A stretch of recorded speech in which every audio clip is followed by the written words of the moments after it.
In 2006, I was saying goodbye to a friend at a rail station in Cambridge, UK, and as I helped her onto the car with her bags, I gave her a kiss and a hug goodbye. And as I stepped back to get off, the automatic closing doors closed on the bottom corner of my coat and got trapped. I tried everything to pull it free, but nothing happened. As the engine started to rev up on the train, I figured at this point that I wasn't going to make it. I thought, this is it, I'm going to die. The train pulled out at great speed. I lost my footing and was dragged along the platform and then eventually between the edge of the platform and the speeding train itself. And then I was sucked under the wheels. I was thrown around relentlessly. It was like being thrown into a dark, aggressive, violent machine. It was extremely painful and terrifying. But by a miracle, I survived. The paramedics arrived really quick, jumped on the track, started cutting through my clothes. They got me in an ambulance and I was in hospital half an hour later. And when I arrived, there was a whole team of medics waiting for me. As the surgeons fought to save me, I left my body. I left the drama of the hospital, the pain and the agony that I'd just been through. I was now in a warm, dark, but comfortable space. I didn't know where I was. I tried to get my bearings, and as I looked around me, I was suddenly greeted by these orbs of colour, orbs of light that were slowly pulsating all around me. Colours of reds, golds, ambers, greens. And I figured at this stage that I hadn't made it. I figured I must be dead. But you know what? I didn't resist it. I didn't try to fight it. It's not like I wanted to die, but I felt protected, so I was okay. Then I decided to check on the wounds that my body had received from the accident. My left arm in particular, I knew that was in a bad way. It had been severed, it had been cut from the elbow down. But as I looked over, everything was in place. My whole body was just fine. There wasn't even a single scratch or bruise or cut, nothing, and no pain. Then I realised I was no longer laid on the hospital trolley that I'd been on for some time. I was now on this huge granite rock, something like a medieval altar, but I felt safe on it. It felt comfortable. It was odd because I was no longer clothed. I was just covered in this blue satin, silky, textured material to protect me. So I laid my head back and closed my eyes. Then light started to appear through my eyelids, and as I looked up into the darkness, there were 3 symmetrical grids of white light coming in towards me.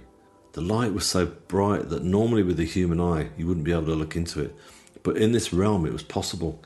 In fact, I couldn't take my gaze away because there was a healing force coming from this light that was so hypnotic, and I felt the energy of this light was just covering the whole of my body, as if to heal all the trauma that my body had just been through in the accident. So I lay back and closed my eyes yet again and just kind of bathed in this healing energy. And as time went on, I felt the presence of somebody near me. I felt somebody had arrived.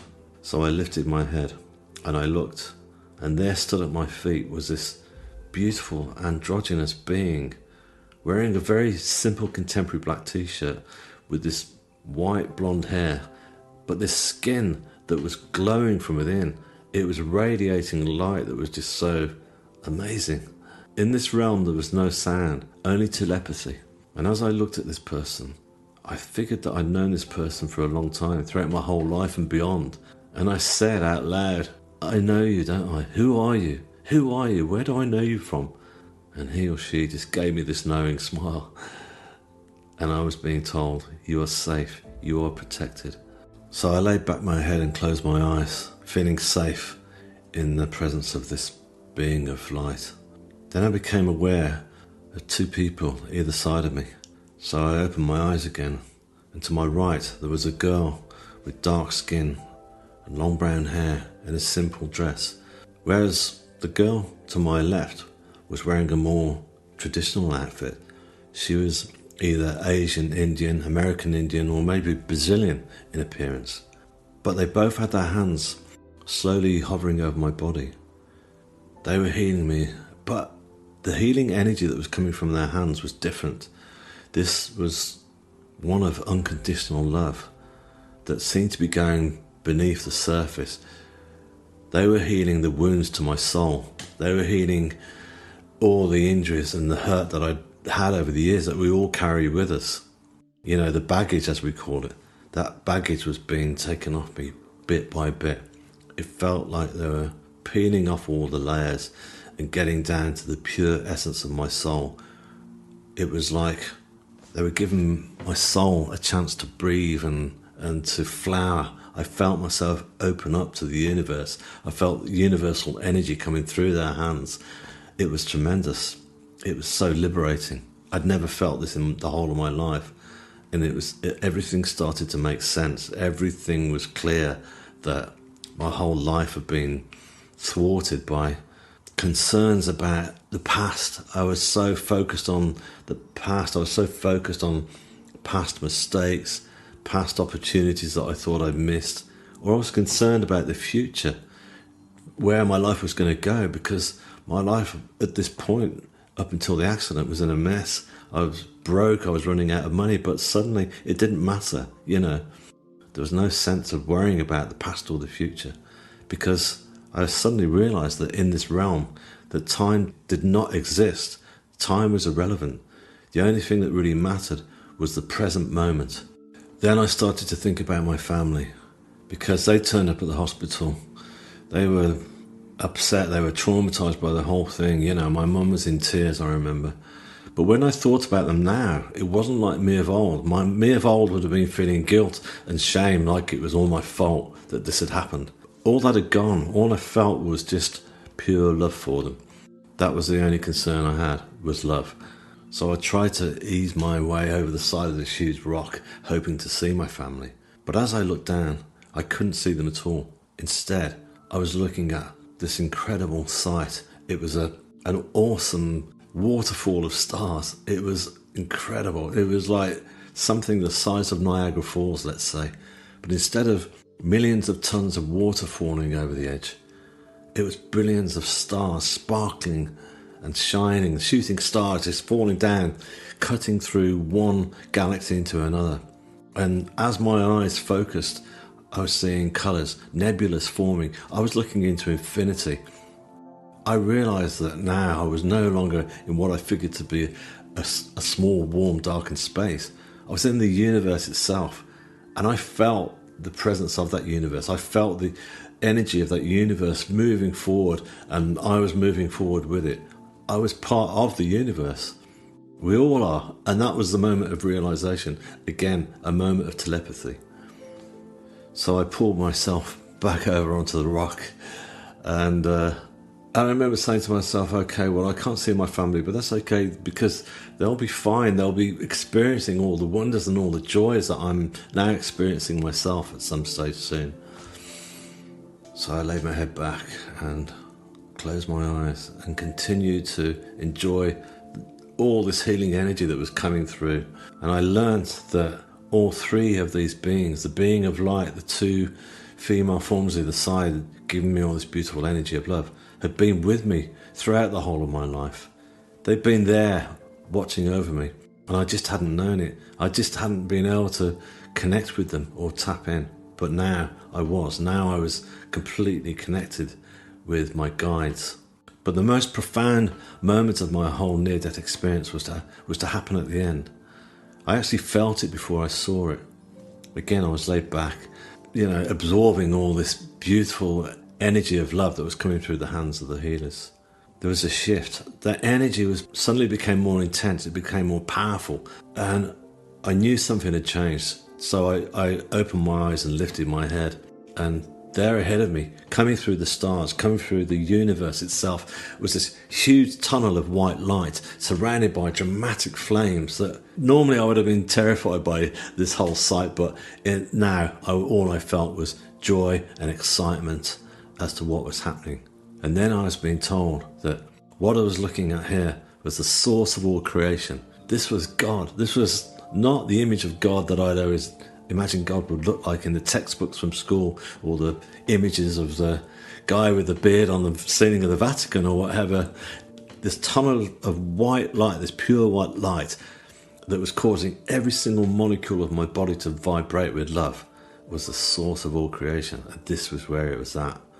It was at that point that I came crashing back into my body. I was back in the hospital. All the pain came rushing through, you know, and all the sound and the noise of that.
Was just so loud, it was like overkill. But all I could sense was, why have they sent me back? What's just happened there? Why am I back here, you know?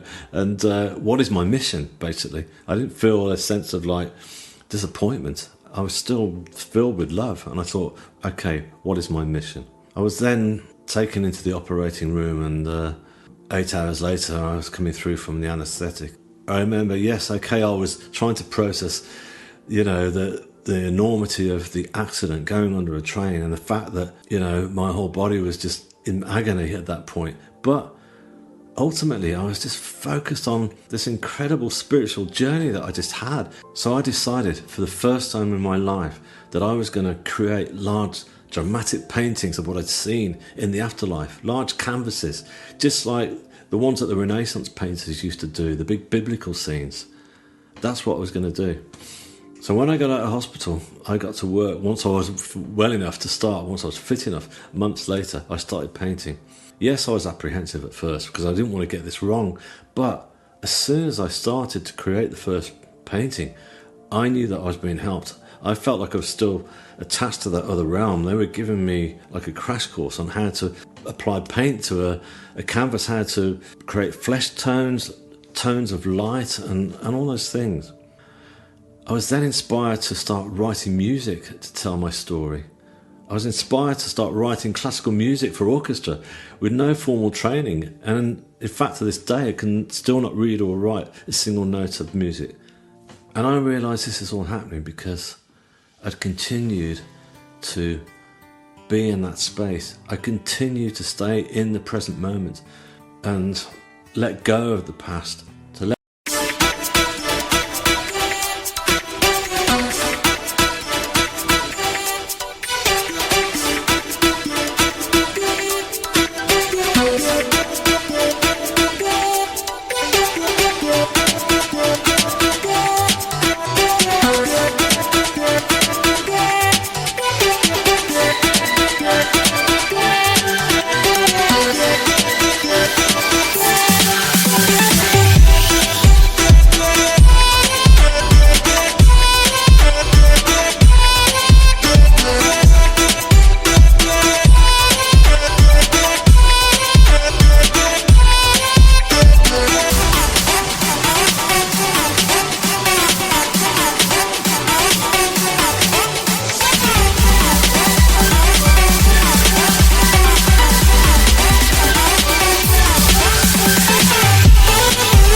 Go of the future and realize that neither of those things exist anymore, and the only important thing is being in the present moment.